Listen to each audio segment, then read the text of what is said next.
Olá, patriota! Hoje é dia 14 de setembro de 2022. Começa agora o Jornal Foco do Brasil, compromisso com a verdade. Eu sou Leonardo Miller e a partir de agora estaremos juntos nesta primeira edição. Desde já, confira se o sino de notificações está ativado para receber todas as nossas atualizações e ficar sempre muito bem informado.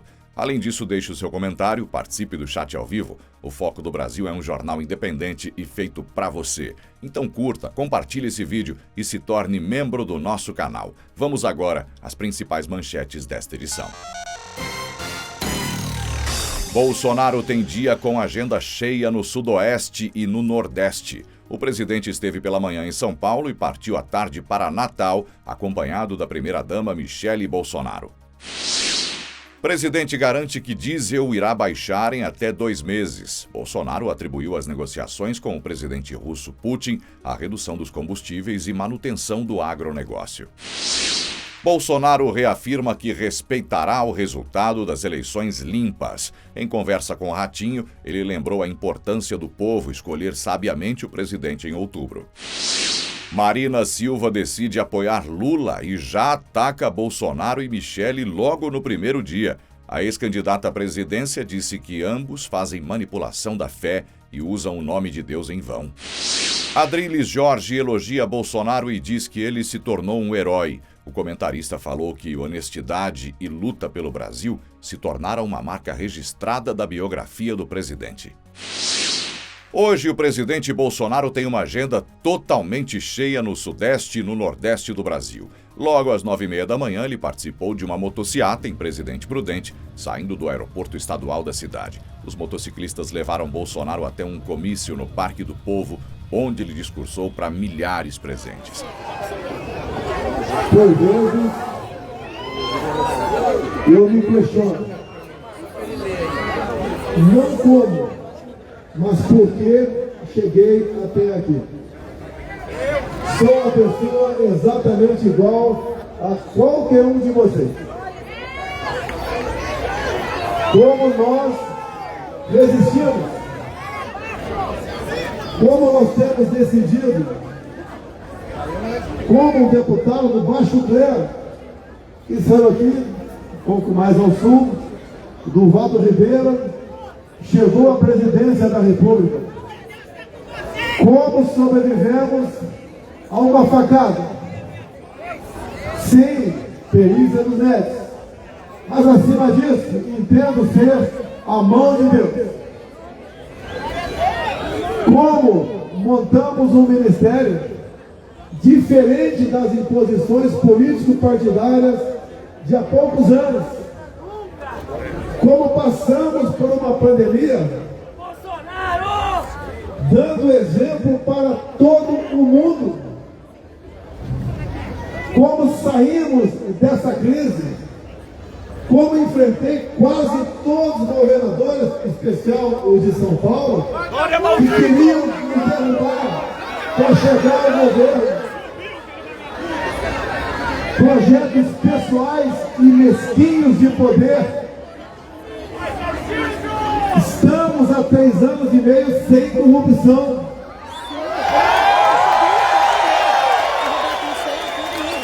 Isso não é virtude para ninguém, é obrigação. Alguém tem dúvida que o nosso Brasil é a terra prometida? Alguém duvida que vivemos em cada município um pedaço desse paraíso? Quem tem um povo tão misturado como o nosso, onde todos se entendem, nós não pregamos a divisão de classes, nós não criamos o nós contra eles. Para nós não há diferença da origem de cada um de vocês. Nós respeitamos a religião de cada um de vocês e até mesmo aqueles que porventura não têm a religião. Esta é uma terra fantástica. Ninguém tem o que nós temos. Qual país do mundo tem terras agricultáveis, riquezas minerais, biodiversidade, água potável, clima aprazível? e belezas naturais, o que nos falta realmente para sermos uma grande nação, nos faltava sim. E cada vez vai faltar menos, porque cada vez mais pessoas de bem estão se apresentando para a política brasileira. Por volta do horário do almoço, o presidente viajou para Natal, no Rio Grande do Norte, onde participa neste momento de uma motociata que saiu do posto Dudu em direção ao ginásio de esportes do bairro Cidade Esperança. Às 4h30, Bolsonaro participa de um comício lá e, na sequência, parte para um evento às 6h30 da tarde com a primeira-dama Michele. O assunto tratado serão as mulheres pelo Brasil, na Choque Casa Show, na Zona Norte. Seja membro patriota ou capitão do nosso canal. Nós contamos também com o seu apoio para manter e ajudar o Foco do Brasil a crescer ainda mais. Para isso, é só apontar o seu celular para o QR Code que está na tela da sua TV ou computador. As nossas assinaturas estão com 50% de desconto no primeiro mês. O presidente Bolsonaro participou ontem de uma sabatina no programa do Ratinho do SBT. Entre os assuntos tratados, o apresentador do programa perguntou a Bolsonaro sobre a alta dos combustíveis e fertilizantes no começo do ano. Na ocasião, o presidente foi criticado por negociar diretamente com o presidente Putin da Rússia em meio à guerra da Ucrânia. Mesmo com os ataques da imprensa, Bolsonaro deixou claro que a negociação rendeu frutos imediatos ao agronegócio e não precisou reduzir a sua produção, pois continuou recebendo fertilizantes e também antecipou que, em até 2 meses, o diesel finalmente terá uma redução expressiva como teve a gasolina. Veja o que o presidente disse. A pandemia, a guerra lá fora, fez subir o preço. Falando em guerra, deixa eu fazer uma pergunta aqui. Todo mundo estava contra o Putin. O senhor foi lá falar com o Putin? Eu fui porque eu sou presidente do Brasil. E o nosso homem do campo e mulher precisa de fertilizantes para que o agronegócio funcione. E nós ainda somos dependentes de fertilizantes. Então fui conversar com o Putin, 3 horas de conversa, né? Como nós estamos aqui conversando, tudo que foi acertado ele cumpriu, da minha parte também. Chegaram os navios aqui, quase 30 a 2 meses, e temos fertilizantes para até meados do ano que vem, garantido, graças a esse contato com o presidente Putin. Logicamente, eu não tenho como evitar a guerra, mas eu não posso trazer a fome para dentro do Brasil por uma questão pessoal, ou porque alguns querem levantar criar barreiras comerciais contra o Putin. E mais ainda, estamos negociando com o Putin agora o fornecimento de diesel mais barato. Porque nós não temos diesel. Nós somos dependentes de diesel. Nós não temos diesel, não fabricamos diesel. Nós somos autossuficientes em petróleo, até exportamos, mas não em refino. Lá atrás, 2 governos de esquerda, né, se gastou 100 bilhões de reais e não fizeram nenhuma das 3 refinarias prometidas. Então, nós somos obrigados a importar diesel. Agora, com a nova presidência da Petrobras, novos horizontes, estamos negociando, juntamente com o Ministério da Minas e Energia, diesel com a Rússia. Vai baixar mais a gasolina? Vai baixar? Daqui a 2 meses, no máximo, começa a chegar diesel, mais vai baixo. A gasolina, você viu, estava chegando na casa dos 9, hoje está baixo, está chegando a quase 50 a gasolina. O etanol também. Questionado por Ratinho durante a sabatina se iria aceitar o resultado das eleições presidenciais, Bolsonaro foi claro. Em eleições limpas não há o que discutir. Porém, o presidente fez uma importante reflexão ao povo brasileiro sobre os regimes comunistas que assolam a América Latina, da Venezuela à Argentina. O povo sofre na mão de ditadores populistas que não sabem conduzir a economia. Bolsonaro exemplificou a Venezuela, país que o Brasil recebeu refugiados, e que, apesar de ser dono de uma das maiores reservas de petróleo do mundo, o povo mal tem dinheiro para itens básicos como papel higiênico e carne vermelha. O presidente disse que o povo precisa ter consciência de que nesses regimes, muitos dos chefes de Estado são amigos pessoais de integrantes de partidos como o PT. Veja o que ele disse. Bom, a gente vê alguns comentários. O presidente, se perder a eleição, ele não vai entregar o governo. O senhor vai entregar o governo? Eleições limpas você não tem que discutir, Ratinho. Eleições limpas você não tem que discutir. O que eu não consigo entender é que qualquer lugar que eu vá do Brasil, não é de agora, desde antes, a gente é recebido com muito carinho, não só no local do evento, bem como na trajetória toda. O pessoal pode ver as imagens hoje de Sorocaba. Pode ver as imagens da semana passada no estádio Tocantins.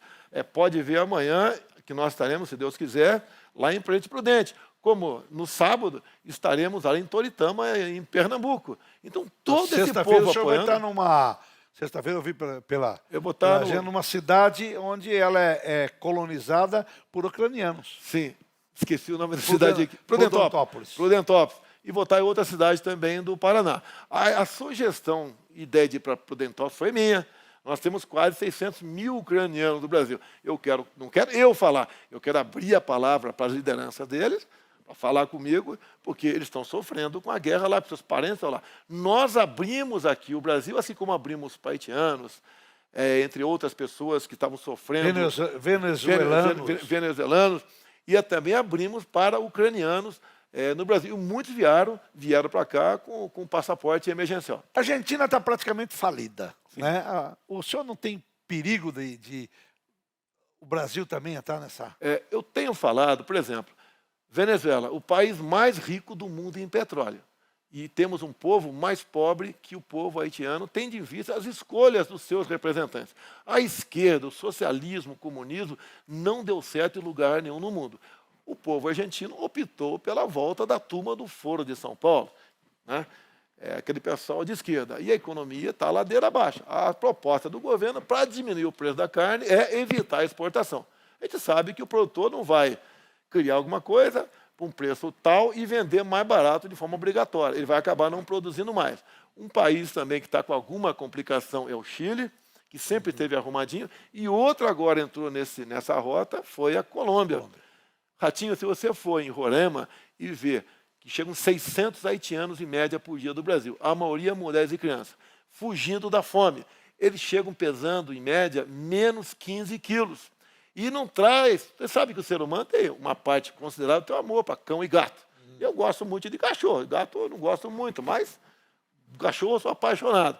Eles não chegam com nenhum cachorro vindo de lá para cá, porque todos são comidos pela fome na Venezuela. Nós não queremos isso. E sabemos que o Maduro é amicíssimo do Lula, que é amicíssimo do presidente da Argentina, que quando era candidato visitou o Lula da cadeia, que é amigo do atual presidente da Colômbia, do Chile, que é amigo, Ratinho, acredite, do atual ditador da Nicarágua.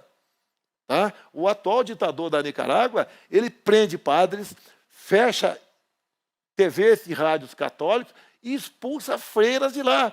E chama o pessoal, esse pessoal católico, que lá a religião que mais impera o catolicismo, é simplesmente de fascistas. Expulsa essas pessoas de lá. Nós não podemos deixar que isso chegue no Brasil, porque o ex-presidente, né, que é candidato, falou que cada presidente pode fazer o que bem entender no seu país. Não é bem assim, não. Se está perseguindo o católico lá, é sinal que ele pode fazer o mesmo aqui no Brasil. Pode não, vai fazer. Porque ele disse há pouco tempo que vai botar no seu devido lugar padres e pastores do Brasil, caso chegue à presença. E mais grave, vai legalizar o aborto, vai legalizar aqui as drogas no Brasil e vai manter a política, que é terrível, conhecida como ideologia de gênero. Ninguém quer... Uma filha tua de 6, 7 anos de idade, vá no beiro da escola e encontra um molecão de 15 anos fazendo xixi ali no mesmo banheiro. Isso não pode. O nosso patrimônio são os nossos filhos. Nós não podemos admitir a volta da esquerda no Brasil. E o pessoal se lembra, há pouco tempo, quando começou isso tudo, no governo Lula, infelizmente. No final de sua sabatina ontem no programa do Ratinho, Bolsonaro fez uma análise de seus erros e acertos na presidência. Novamente, o presidente assumiu consciência de um certo excesso nas suas falas que foram utilizadas contra ele em diversas situações. Mas de forma sucinta, deixou claro que pode até falar palavrão, mas não é ladrão como outros candidatos. Por fim, ele também brincou um pouco com o Ratinho e revelou sobre como é a vida em casa ao lado da primeira-dama Michele e da filha Laurinha. Veja o final da entrevista. Fala de um erro do seu governo que o senhor acha que foi erro. O senhor não teria feito. Falar alguns palavrões aí de vez em quando e o pessoal leva para um lado completamente diferente. No resto, tudo entendo que fizemos corretamente. O senhor muito militar, muito durão, é isso? É que eu falei, eu falo palavrão, mas não sou ladrão. Então, isso aí choca algumas pessoas. A maneira de falar um pouco grosseira, né? O pessoal me critica. Agora, pessoal, ninguém está procurando um marido para casar com eles, né? O marido tem que ser o mais educado possível. Você sabe, em casa, você sabe qual a máxima é a minha em casa, né? Manda quem pode, obedece quem tem esposa. Manda. Manda quem pode, obedece quem tem esposa. A dona Michele manda na casa? Manda, e ela às vezes até se irrita comigo. Quem manda mais, a Laurinha ou a Michele? Não, a Michele manda. A Laurinha é minha amiga. Eu consegui trazer a Laurinha para o meu lado. Aí. O presidente Bolsonaro esteve ontem em Sorocaba, onde novamente arrastou milhares nas multidões. Sempre simpático, ele recebeu o carinho dos presentes e foi abraçado, tirou fotos e partiu numa tradicional motociata pela cidade.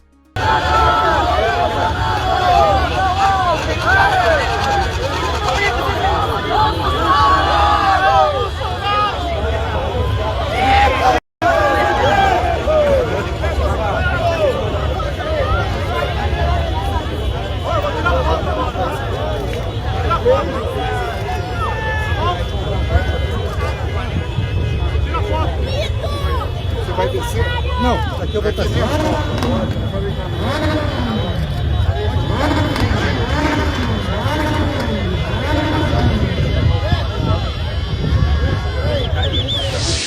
No mesmo dia em que declarou apoio à campanha do ex-presidente Lula, a candidata a deputada federal Marina Silva partiu para ataque contra Bolsonaro e Michele. Na avaliação da ex-candidata à presidência, ambos utilizam o nome de Deus em vão junto ao público evangélico, do qual Marina também faz parte.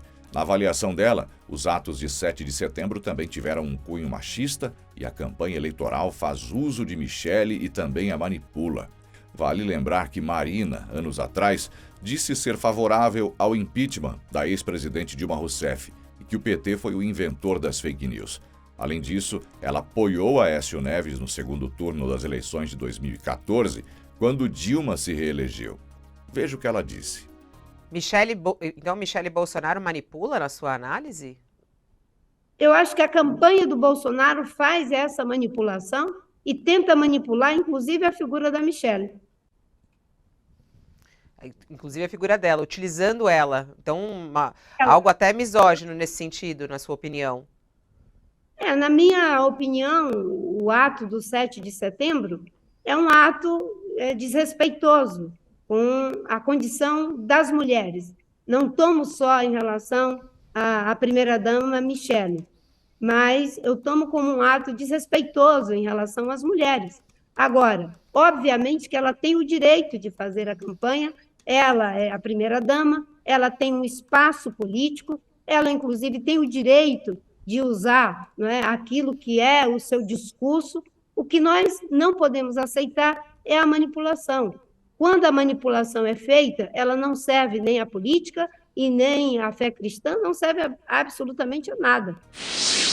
Em sua coluna diária no YouTube, o jornalista Rodrigo Constantino denuncia o aparelhamento do Estado feito pelo PT desde que esteve no poder. Na avaliação do jornalista, o ex-presidente Lula tem uma proximidade inegável com membros da Justiça Eleitoral que, rotineiramente, têm decidido contra a campanha de Bolsonaro.